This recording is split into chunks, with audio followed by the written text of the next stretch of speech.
protesting these and other directives. But do MEPs actually have the power to change the food supplements and herbal directives, or indeed anything? So what are MEPs for? Well, I'll tell you.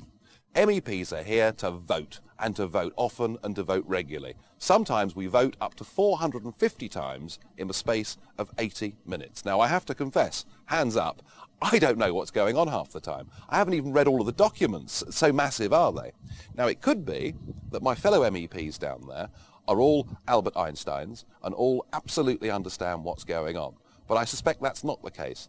In fact, it's rather like paying monkeys, because what happens is the civil servants draw up the list, and if it's vote number 58 and the piece of paper says vote yes, you vote yes, and if it's number 59 and it says vote no, you vote no. It is an absolute farce. It is a complete sham masquerading as democracy. Okay. In 15 minutes' time, we have to go down to the European Parliament and to fulfil our function as members of the European Parliament, which means we have to vote.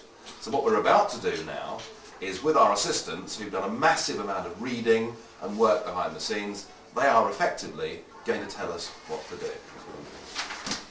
Look at me votes. All right, what have we got? Yeah.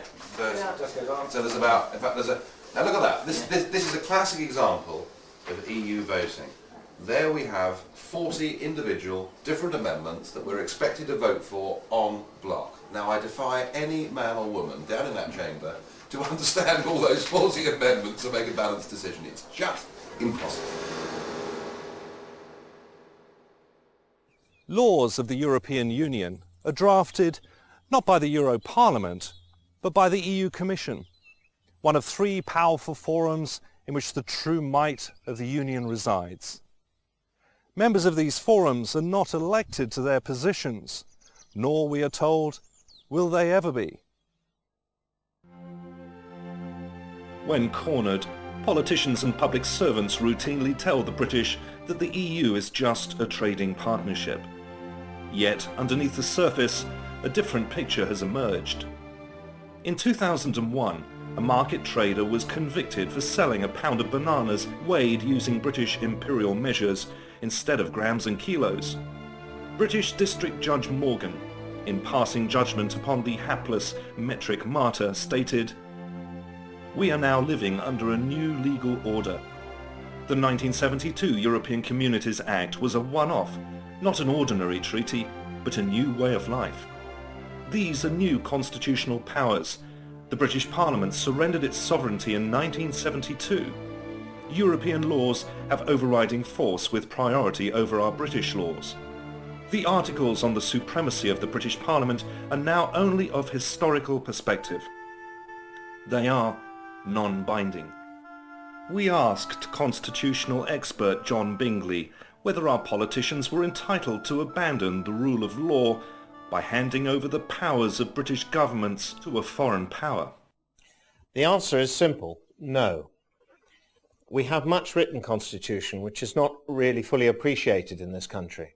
And these documents, the Bill of Rights and Declaration of Rights, along with Magna Carta and many other legal instruments, make it quite plain that allegiance is owed to the Queen, and that allegiance is returned by her through the contract of her coronation oath to the people.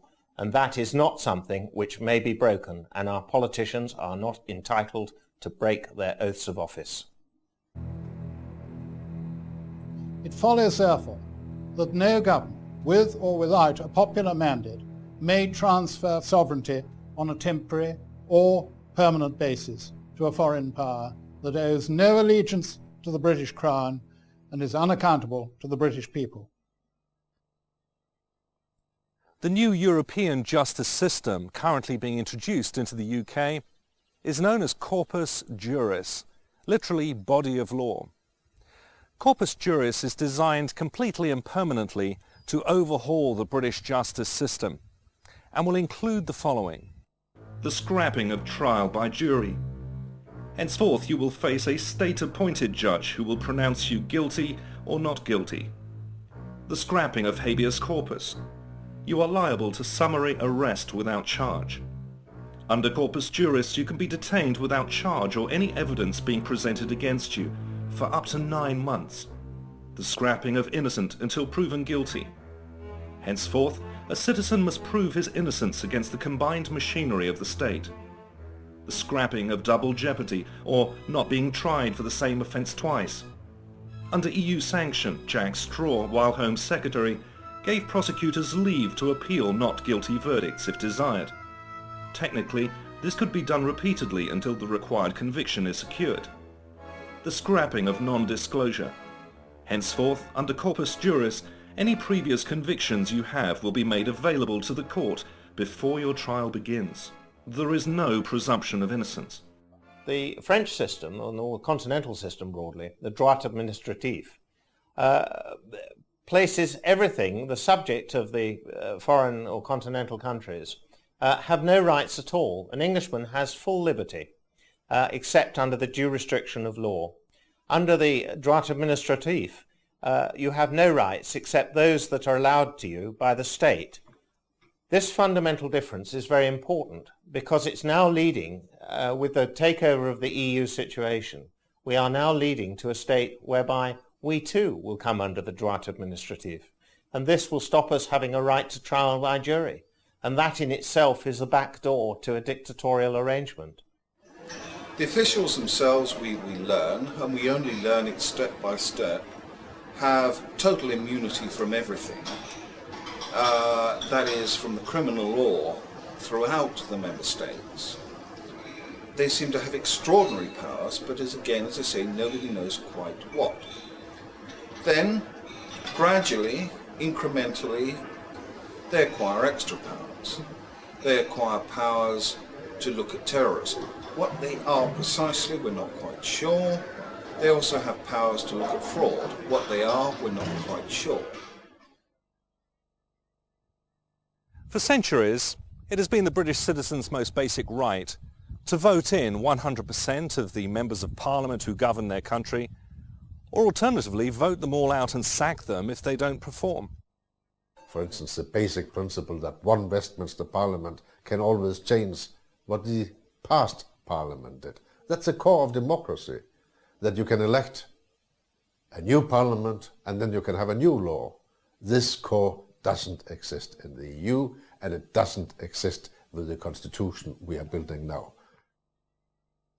As more and more EU-sanctioned taxation hits the British taxpayer, from local council tax increases to higher national insurance levies, how many even appreciate the true price of what European Union membership has actually cost Britain?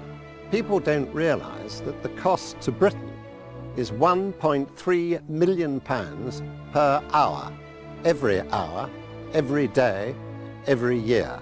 And the way that figure will go is upwards, not downwards. We every year give them a nice big fat Christmas cake, costing billions of pounds, and they decide how many crumbs they're going to give us back.